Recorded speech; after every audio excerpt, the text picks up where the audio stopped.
Gilvando, é um prazer estar aqui no 15 Minutos. Prazer todo meu. Você sabe que o que aconteceu agora na Copa, e um pouco antes, é que o MTST, né, o Movimento dos Trabalhadores Sem Teto, principalmente em São Paulo, chamaram mais a atenção do que até os comitês populares da Copa em relação à questão habitacional. E foi uma das questões mais caras nesse processo de organização das Copas. Então, aproveitando esse mote, a gente convidou para saber e a história aqui na Grande Belo Horizonte. A gente sabe de várias situações, como talvez o mais famoso seja o Dandara, mas há várias outras ocupações, demanda por habitação popular. Que balanço que o senhor faz, a CPT, as outras organizações envolvidas nessa questão aqui em BH? Ok, Rodarich, primeiro, obrigado pelo convite. Prazer estar aqui para a gente prosear sobre esse assunto que é tão importante para a sociedade belo-horizontina, região metropolitana de Minas Gerais, né? De fato, em São Paulo, nós temos hoje a luta unificada sob a liderança de um movimento, né? O MTST, claro, tem o apoio de muitas outras organizações, né? Aqui em Belo Horizonte, em região metropolitana, assim, de uma forma geral, a luta das ocupações urbanas está sendo animada, coordenada e organizada de uma certa forma pelas Brigadas Populares, pelo MLB, o Movimento de Luta nos Bairros e Favelas, e pela Comissão Pastoral da Terra, né? Então, assim, aqui não teve a visibilidade que teve lá, mas a situação em Belo Horizonte, região metropolitana, é uma situação grave também, né? Primeiro, assim, dá para dizer que nos últimos 6, 7 anos, entraram para ocupações só no município de Belo Horizonte cerca de 18 mil famílias, né? Na região metropolitana, nos últimos 7 anos, cerca de 25 mil famílias, que significa quase 100 mil pessoas, né? A política habitacional da Prefeitura de Belo Horizonte e das prefeituras da região metropolitana, do governo de Minas, do governo federal, aqui caótica, praticamente inexpressível. Então não temos mais aquela política habitacional da época de Patrus Anania, de Sérgio Castro, na Prefeitura de Belo Horizonte, né? Sob a liderança do prefeito Márcio Lacerda em Belo Horizonte, nos últimos 5 anos, mais de 6 mil casas foram demolidas, destruídas, né? Para abrir espaço aí para essas infraestruturas, viadutos e as grandes avenidas e tal. De outro lado, o programa Vila Viva, ele reassenta apenas 50% das famílias que estavam nas favelas da Serra ou no Complexo da Pedreira, né?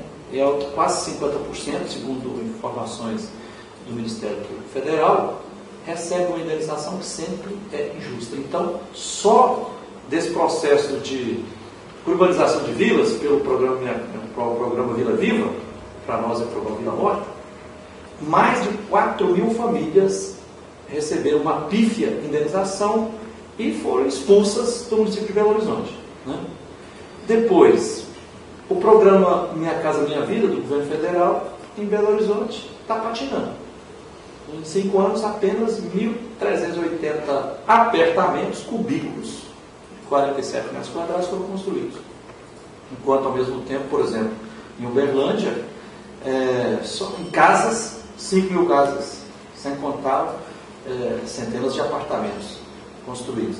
Então, o déficit habitacional em Belo Horizonte, segundo dados da Fundação João Pinheiro, dados do IBGE de 2010, dizia que era de 78 mil moradias. Então, hoje estima-se que o déficit habitacional esteja acima de 150 mil moradias, só em Belo Horizonte. Na região metropolitana, acima de uns 200 mil moradias.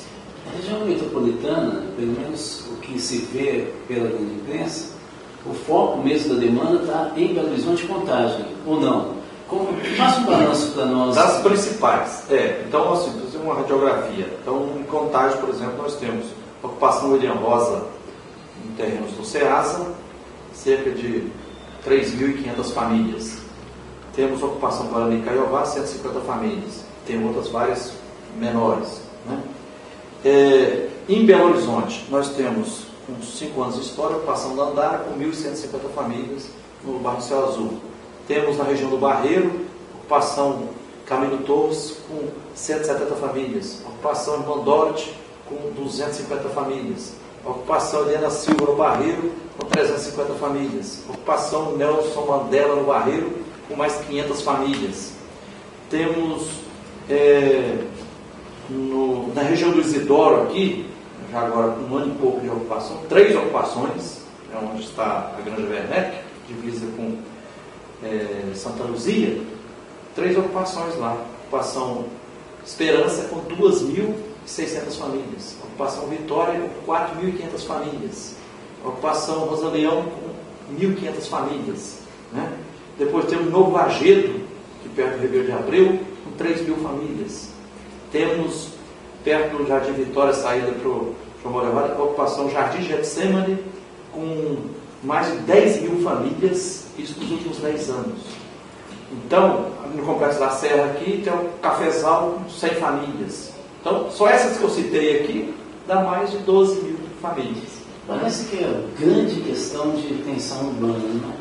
Porque a demanda que nós temos em pesquisa, assim, a maior reclamação, tanto em Minas Gerais como em Belo Horizonte, em relação à política pública, é saúde e segurança. Sempre aparecem os dois. Mas do ponto de vista da tensão e da organização popular, parece que a habitação, e o MTST vem demonstrando isso mais abertamente, é a grande ferida aberta, não é? Em termos de tensão, conflito, dificuldade dos governos de lidarem com o tema, não é isso mesmo? Sem dúvida, Rudá. Eu acho que está na pauta da sociedade. O prefeito de Belo Horizonte ainda insiste em continuar negando, reprimindo, ignorando, mas não dá mais para ignorar. Né? O conflito social, fruto dessa injustiça social, desse imenso déficit habitacional, da ausência de reforma agrária, que continua enxotando para as periferias das grandes cidades, contingente muito grande, né? O conflito é claro, grave. E aí nós temos que colocar na conta alguns vários fatores que estão atuando em confluência.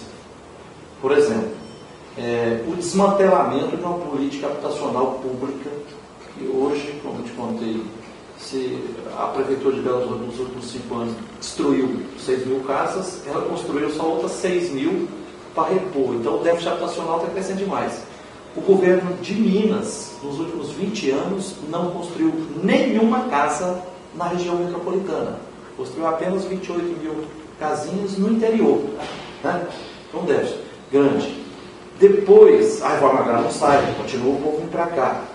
Depois, em terceiro ponto, em Dandara, em Belo Horizonte, nós estamos vivendo sobre o influxo positivo da ocupação Dandara.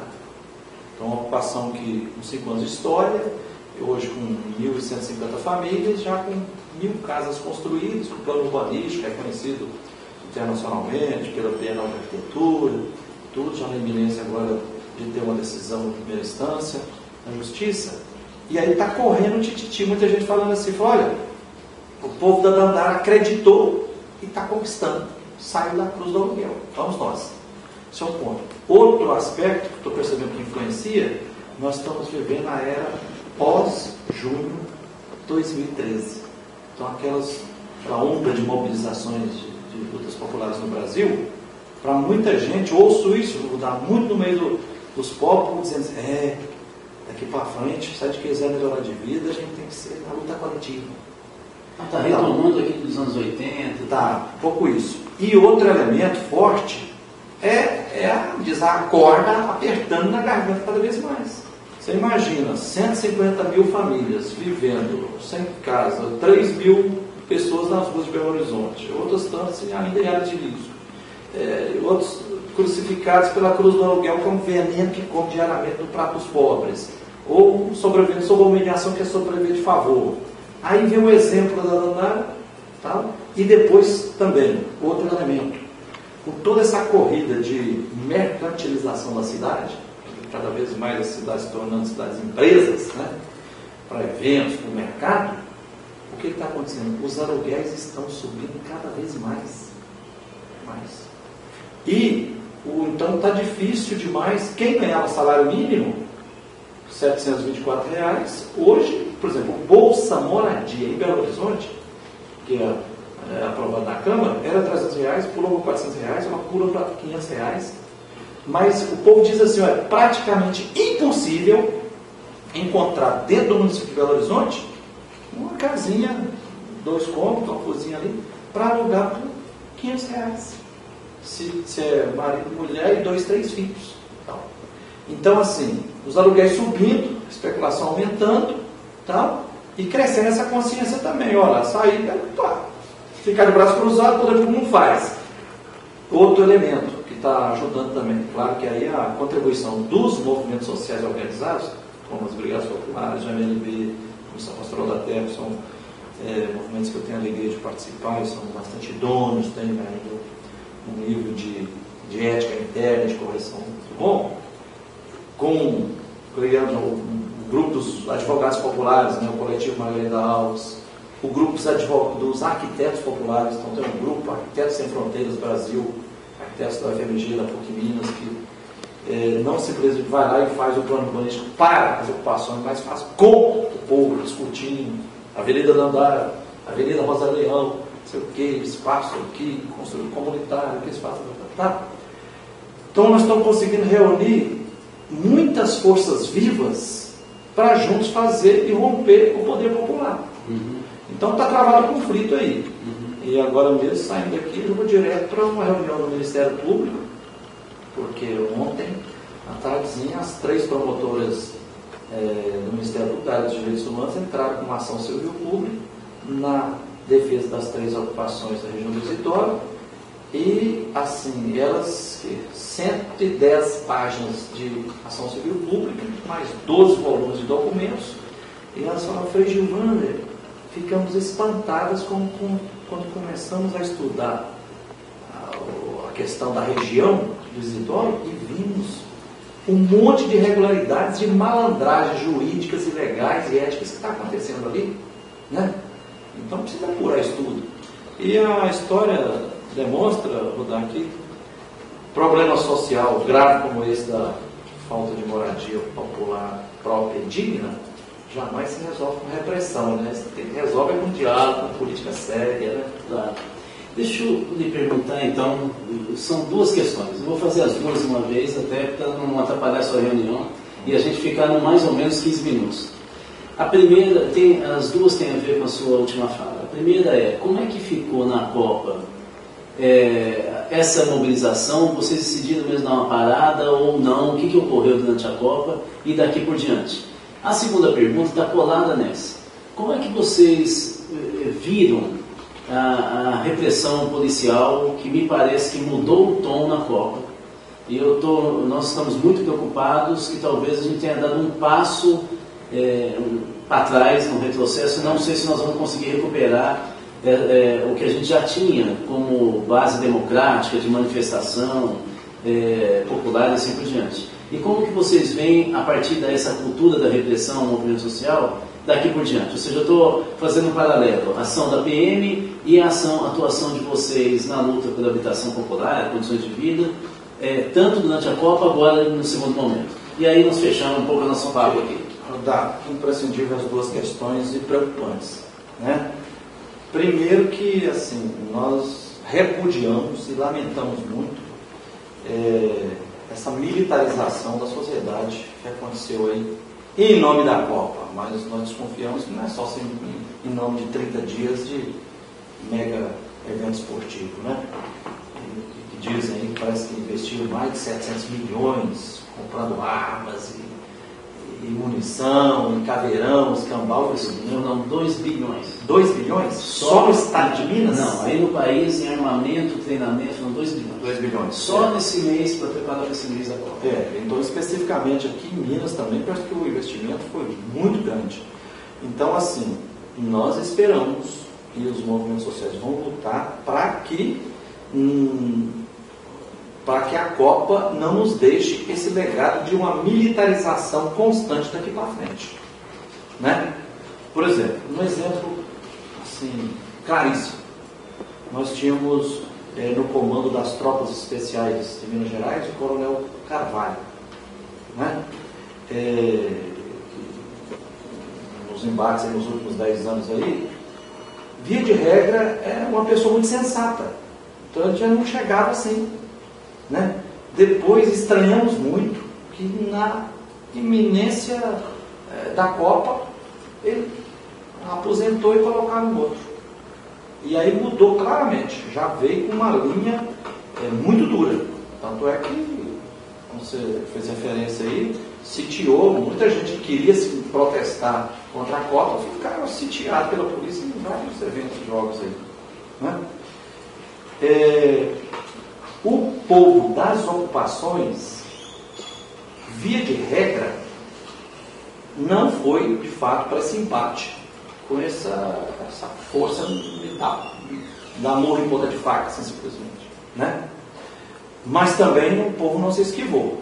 Por exemplo, quando o Brasil ia jogar lá em Fortaleza, nós estávamos ocupando a sede da UBEL da Prefeitura e a sede da Advocacia Geral do Estado, e o povo acampado na frente da Prefeitura.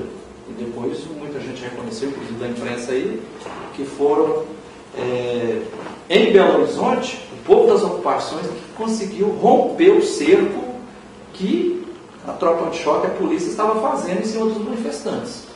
Né? Eu explico por destaco dois motivos. Um é que a pauta de reivindicação é mais que legítima. Então, assim, negar a justeza e a necessidade da luta do povo das ocupações, a demanda por casa, só se quiser tapar o sol com a peneira. Né? Segundo, que inclusive o novo coronel Machado, que nos conhece as lideranças dos movimentos sociais, sabe que nós não estávamos lá para simplesmente detonar com o Jogo do Brasil, com o Copa e tudo, mas estava ali reivindicando uma questão mais que justiça, que é retirar o povo da cruz do aluguel, uma moradia digna e própria. Né? Mas mudar, em síntese, o tempo vai dizer em breve. Esperamos que todo esse aparato bélico seja, olha, aprenderam agora na Copa e vamos seguir com esse mesmo ritmo. Né?